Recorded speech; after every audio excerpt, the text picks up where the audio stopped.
In the glory days of 21st century internet spawned a legendary fandom. A fandom dedicated to a game that shaped class-based shooters.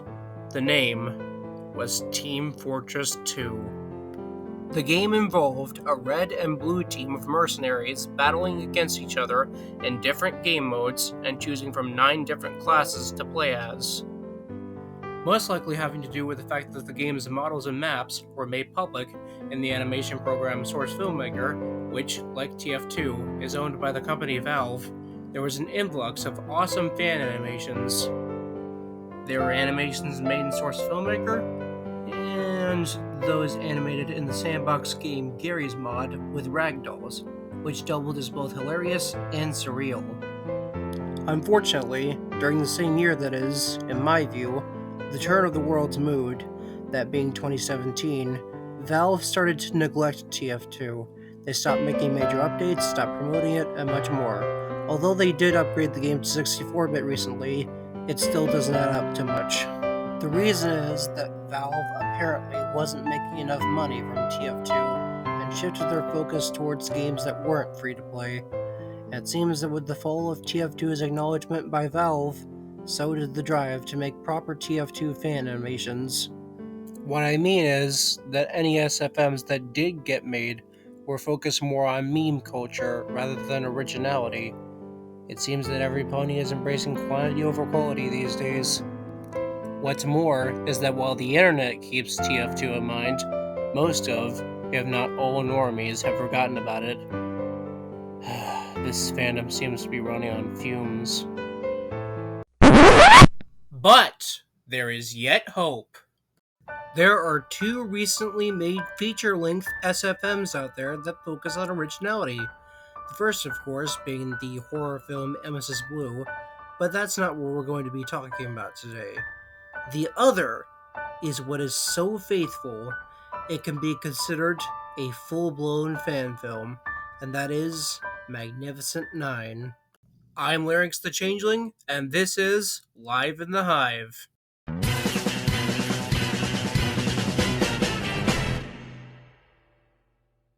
Gonna tell Aunt Mary about Uncle John. He claimed he has a misery, but he having a lot of fun, oh baby.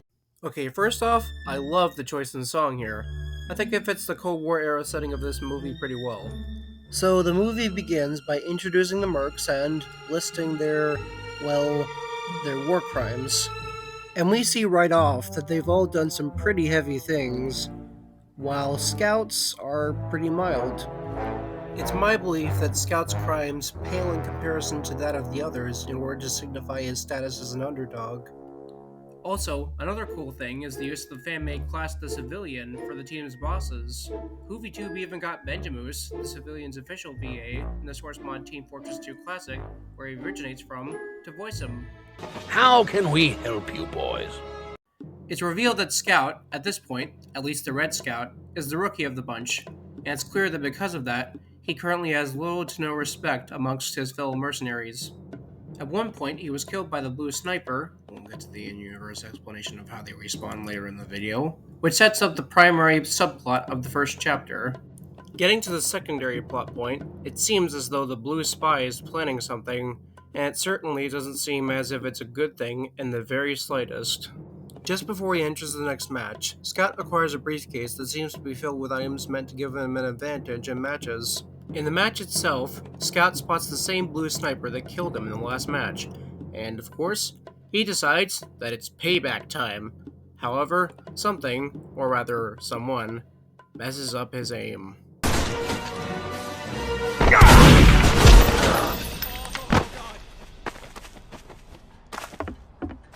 And the award for screwing themselves over big time goes to Scout! But Larynx, you saw it too. It wasn't Scout's fault. You said it yourself. Sniper bumped into him and made him miss a shot. He wasn't the one who screwed himself over. It was Sniper the whole time! Are you quite done? Now I know how Jobby the Hong feels.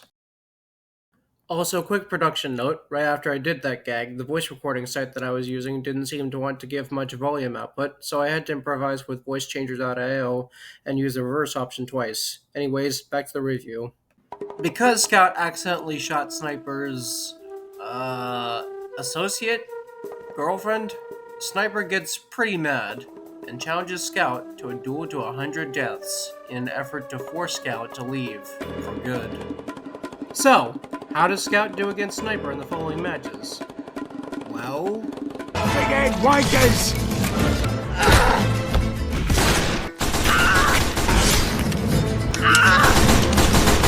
Crap. How many times have you died? that's what I want to know for myself, Sniper.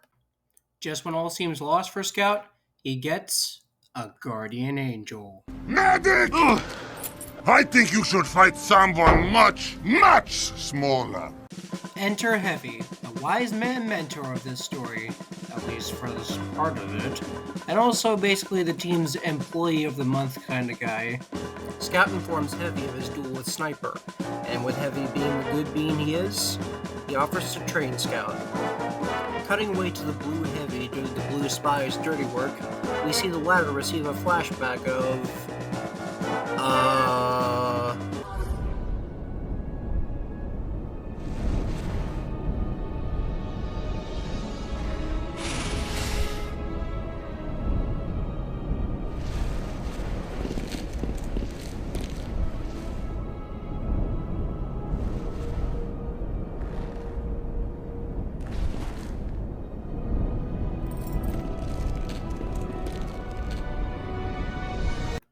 Okay, I literally have no idea what this flashback even is or what point it serves, if any at all.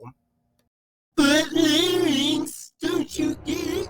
Those deathmatch mercenaries are clearly from the red team, so it's obvious that whatever spy is planning to get revenge of the red team for scorning him in childhood. How do you not see that? You know what? That actually makes sense now that I think about it. Anyway, as the match begins, Heavy instructs Scout on how to fight well and fight like a man.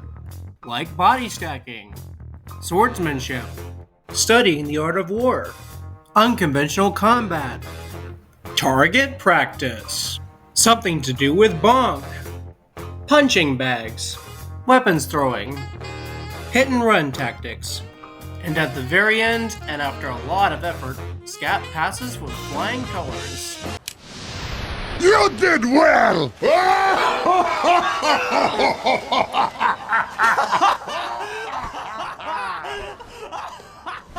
During the next match, Scout goes in, more confident than before, and let's just say, the tables turn beautifully. What's up?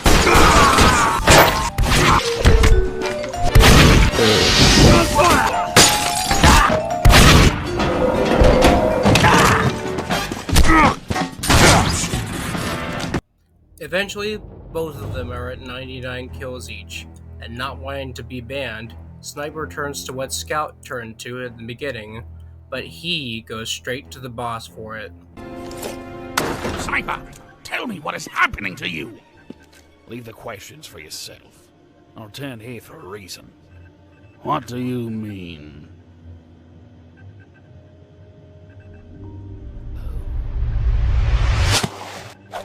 Right. Here's everything. If Scout kills you for the 100th time, you will be banned forever. Also, we now see Spy's revenge plan revealed, and that is to kill everyone with a bomb. Spy arrives on the scene with his bomb, much to the shock of both teams. Unfortunately for Spy, before he can detonate the bomb, Scout attempts to shoot Sniper, but he sneezes, so Spy is injured and falls down. But before Spy can pick up the detonator, the blue Heavy stops him. Not so fast. Just then, Scout reveals himself to Sniper, and the final duel begins. Realizing that no one will survive the bomb, and he won't get paid, the blue Heavy destroys the detonator, rendering the bomb useless. Eventually, when the two are locked in combat, Sniper pulls out his cheating items, and Scout suddenly starts to falter. However, the Red Heavy earlier noticed that something was amiss and came to the rescue of his protege. In a last-ditch effort, Sniper lobs a stick of dynamite at Heavy, and noticing he will die, he respawns, so don't worry. He lobs a melee weapon to Scout to ensure that he can beat Sniper.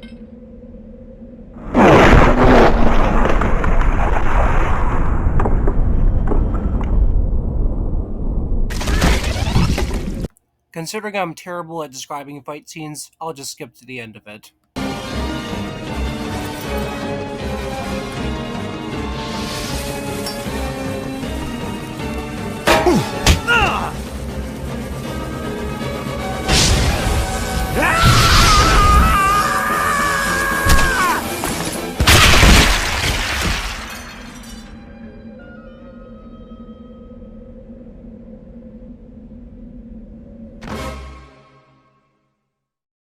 In the end, the day was won. Not only were Sniper and Spy banned for misconduct, but Scout got to prove that in the end, even a rookie underdog can rise to the top. And then that part of the story was barely even touched on throughout the rest of the entire movie. Well, see you in part 2, everybody!